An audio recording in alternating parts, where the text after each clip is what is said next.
কালকের ব্লগে তোমরা দেখতেই পেয়েছিলে আমরা স্টার্টার খেয়ে সোনামার কেকটা সকলে মিলে কেটে নিচ্ছিলাম। আর স্টার্টারটা এত বেশি খেয়ে ফেলেছি, বিশ্বাস করো মেন কোর্স খাবো বলে পেটে একটুকু জায়গা নেই, কিন্তু খেতে তো হবে।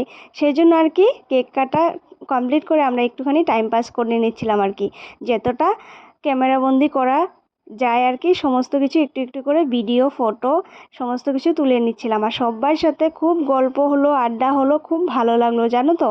চলো এবার মেন কোর্সে যাওয়া যাক, খেতে তো হবে। তাই প্লেট নিয়ে চলে গেছি মেন কোর্সে কী কী আছে দেখতে। তো অনেক কিছু তো ছিল, সেজন্য আমি সব কিছু খাবো না, কারণ পেটে জায়গা নেই। তাই যেটুকু খাবো সেটুকু একটু একটু করে সাজিয়ে নিয়েছি। এখানে বিরিয়ানি ছিল, রাইস ছিল, পোলাও ছিল, চিকেন, মাটন, সবজি, ডাল, আরও কত কিছু ছিল।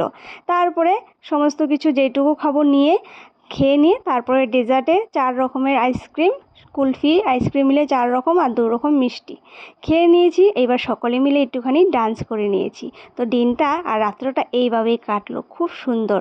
ভালো, এই পর্যন্তই। ভালো থেকো, সুস্থ থেকো।